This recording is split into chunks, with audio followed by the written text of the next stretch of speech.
본문은 어제의 내용과 이어집니다. 암논이 다말을 범한 후 일입니다.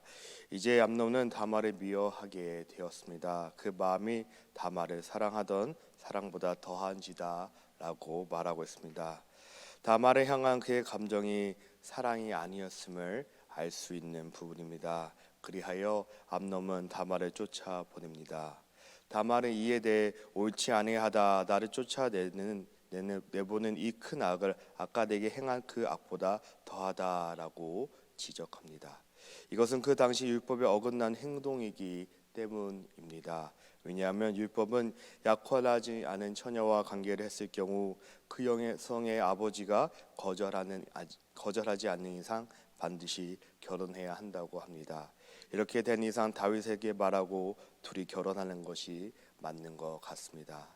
하지만 성경은 암논이 듣지 아니하고라고 기록합니다. 그리고 종을 불러 이 계집을 내게서 이제 내보내라라고 말합니다. 다말을 가르치는 명칭 앞에서는 내 누이라고 불렀는데 이제는 이 여자, 이 계집이라고 부릅니다. 이것을 통해 암논의 마음이 변한 것을 분명히 알 수 있는 부분입니다. 암논은 다말을 내보내고 곧 문빗장을 지르라, 즉 문을 닫아 걸어라 하는 뜻을 말하고 있습니다. 이것은 암논이 이후로부터 다말을 다시 보지 않겠다는 의미의 행동입니다. 이 일에 대해서 전혀 책임을 지지 않겠다는 암논의 강팍한 마음을 보여주는 것이기도 합니다. 어쩌면 하나님 앞에서 자신이 저지른 일에 대해 어떤 마음인지 알 수 있는 부분입니다. 다말은 암논의 하늘로부터 끌려 나옵니다. 그리고 다말이 대해서 기록하기 채색 옷을 입었으니 라고 말합니다. 채색 옷을 언급한 까닭은 그가 결혼하지 않은 공주 신분이라는 점을 강조하기 위해서 언급한 것 같습니다. 그녀는 혼인 연령에 이른 아름다운 공주였으나 지금은 암논에게 쫓겨난 처량한 신세로 전락하고 만 것입니다. 내쫓김을 당한 다말은 죄를 자기의 머리에 덮음으로써 슬픔을 표시합니다. 그리고 채색 옷을 찢고 통곡합니다. 다말은 자기가 당한 치욕으로 인해서 슬퍼하고 있는 것입니다. 압살롬은 다말이 통곡하는 모습을 보고 암논이 너와 함께 있었느냐라고 압살롬의 짐을 통해서 모든 사태를 파악하고 있었던 것을 알 수 있습니다. 압살롬은 동생 다말에게 그는 내 오라비이니 지금은 잠잠히 있고라고 말합니다. 그리고 근심하지 말라라고 진정시킵니다. 이때부터 다말은 다른 이들과 접촉하지 않고 압살롬의 짐에서 처량하게 지내니라고 기록합니다. 암논의 죄로 인해서 아름다웠던 다말이 버림받고 초췌하게 지내는 모습을 볼 수 있게 되는 것입니다. 22절에 다윗 왕이 이 모든 일을 듣고 심히 노하니라. 이제 다윗이 모든 사실을 다 알게 되었습니다. 암논의 범죄 사실에 대해 알게 되었습니다. 마치 무슨 일이 일어날 것 같은 상황입니다. 하지만 그 이후의 구절을 통해 암논에게는 아무 일도 일어나지 않음을 알 수 있습니다. 문맥에 비춰보면 다윗이 하나님의 공의를 기반으로 암논의 죄악을 다스리지 않았음을 알 수 있는 부분입니다. 율법에 근거해서 근친 상간자는 이스라엘 공동체에서 추방을 당하거나 사형을 처해야만 했습니다. 아니면 약혼하지 않은 여자와 다말과 관계를 할 기에 딸의 아버지가 허락하면 결혼을 했어야만 했습니다. 하지만 그 다음 절에 암논은 버젓이 살아서 일상생활을 하게 합니다. 아버지 다윗은 암논의 잘못에 대해서 아무런 조치도 하지 않았음을 알 수 있는 부분입니다. 이 부분에 대해서 여러 가지 추측을 할 수 있습니다. 다윗이 자식에 대한 특별한 애정이 있었기 때문이라고 할 수도 있습니다. 아니면 암논은 다윗의 장자로서 그에 대한 다윗의 각별한 배려가 있었기 때문이라고 할 수 있습니다. 아니면 다윗은 가문의 명예를 중요시했기 때문일 수도 있습니다. 어떤 이유에서든 간에 다윗은 자세는 하나님 앞에서 그리고 부모로서 바르지 못한 자세였던 것은 분명합니다.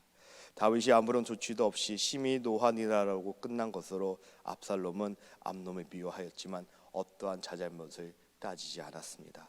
압살롬은 복수할 때를 기다렸습니다. 2년이라는 시간이 지났습니다. 에브라임 겹 바알하솔이라는 곳으로 배경이 옮겨집니다. 이곳은 예루살렘 북쪽에 위치한 곳입니다. 압살롬은 여기서 양털을 깎고 있습니다. 당시 양털을 깎는 일은 큰 잔치 날입니다. 이 큰 축제의 날에 압살롬은 암논을 포함해서 그의 형제들을 정식으로 초대합니다. 압살롬은 다윗 왕과 그의 아들들을 초대합니다. 다윗 왕은 바빠서 참석하지 못하고 암논에게 축제를 즐겁게 잘 마무리되도록 기원합니다. 압살롬은 그러면 암논을 보내달라고 요청합니다. 다윗은 압살롬이 간청함에 왕이 암논과 왕의 모든 아들을 그와 함께 보내니라라고 합니다. 다윗은 이처럼 압살롬의 간청을 승낙합니다. 이것을 통해 압살롬의 다말의 사건 이후에 그 감정과 복수가 마음 밖으로 표치지 않았던 점을 알 수 있게 되는 것입니다. 이 부분은 어제 본문에서 다윗은 암논이 다말에게 먹을 것을 만들어 달라고 부탁했던 것처럼 이번에도 압살롬의 복수에 연루되었다는 사실을 알 수 있습니다. 암논이 옵니다. 28절을 통해서 압살롬이 지난 2년 동안 어떠한 마음으로 어떻게 보냈는지를 알 수 있습니다. 압살롬이 자기 수하들에게 명령해 두었습니다. 암논이 술에 취하였을 때 그때를 기다리고 암논을 죽이라고 하는 것입니다. 압살롬은 그렇게 예루살렘 왕국의 통제권을 벗어난 곳 그리고 경비가 느슨한 순간에 지난 2년 동안 기다렸던 것입니다. 압살롬의 계획대로 암논은 죽었습니다. 축제의 자리가 피로 문드렀습니다. 그 자리에 있던 모든 왕자들은 자기 노새를 타고 도망가는 장면으로 오늘 본문은 마무리됩니다. 다윗의 가족이 왜 이렇게 참담하게 갈등과 싸움을 겪게 되었을까요? 다윗 왕은 하나님의 왕으로 선택받은 사람이었습니다. 사울 왕을 대신하여 이스라엘 왕으로 세움받은 인물입니다. 그리 묘사할 때 하나님의 마음에 합한 자라고 불림받은 사람입니다. 그런데 그의 가정은 지금 무너지고 있습니다. 오늘 본문을 보면 누가 하나님이 세운 왕의 가정의 이야기라고 받아들일 수 있을까요?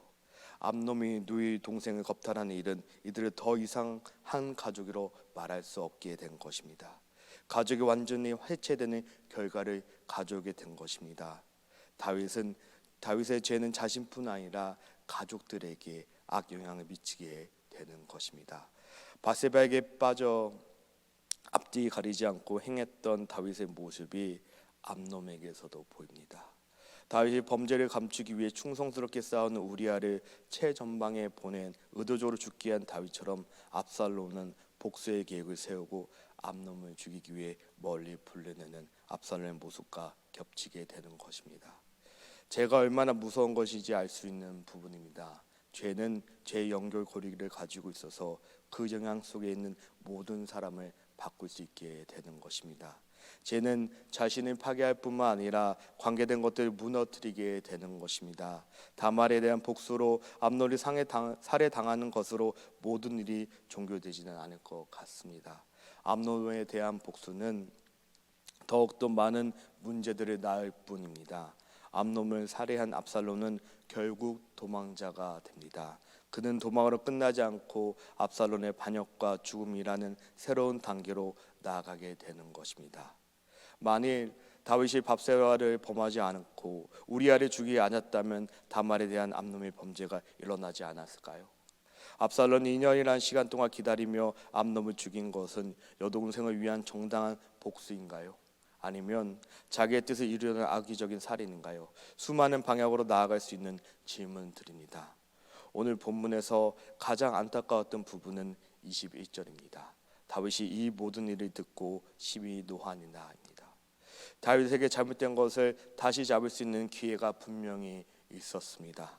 하지만 그는 어떠한 행동도 하지 않았습니다.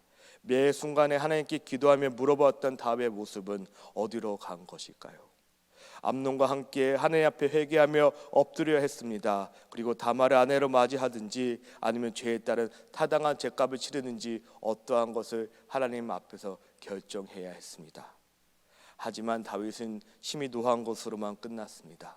죄에 대한 그의 마음과 그리고 아들에 대한 그의 마음으로 인해 그런 다윗의 모습에 압살롬은 암논에 대한 안심을 품기 시작한 것입니다. 이렇게 죄는 끔찍한 결과를 가져오는 것입니다. 죄로 인해서 한 가정이 파괴되는 것입니다. 모든 관계를 깨트리는 것이며 공동체는 무너지게 되는 것입니다. 그러므로 다윗의 죄에 대한 경각심을 가지고 깨어 있어야만 했던 것입니다. 주 안에서 존귀한 성도 여러분, 다윗만 그럴까요? 우리도 깨어 있어야 하는 것입니다. 우리 안에 죄가 들어오지 않도록 만약에 죄를 지었으면 하나님 앞에 바로 엎드려 철저하게 회개해야 하는 것입니다. 그런 바른 신앙으로 오늘 하루 살아가시기를 주님으로 축원하여 드립니다. 이 시간에 말씀을 놓고 함께 기도합니다. 오늘 말씀을 통해 죄를 바로 잡지 않고 지나가면 얼마나 안타까운 결과를 초래하게 되는지 보았습니다. 우리 안에 혹여나 하나님의 보시기에 아름답지 않은 것들이 남아 있다면 이 시간에 주님께 가지고 나아가시길 바랍니다. 회개할 때 회복을 경험하신 이 시간이 되시길 바랍니다. 오늘은 교회 당회와 권사회 집사회를 위해서 기도하는 날입니다. 하나님께서 주님의 몸된 교회를 성결하고 주신 귀한 직분입니다. 직분을 감당하는 가운데 주님이 주시는 마음으로 명철로 섬길 수 있도록 잘 감당할 수 있도록 기도해 주시길 바랍니다. 그리고 우리 주위에 가족이 아니면 본인이 갑작스러운 아픔을 겪게 되어서 고통 가운데 있으신 분들, 항암 치료 가운데 있으신 분들, 또 오랜 지병으로 인해서 힘들어하시는 분들, 그리고 마음이 아프신 분들을 위해서 이 시간에 함께 기도하며 나아가겠습니다. 함께 합심하며 기도합니다. 하나님.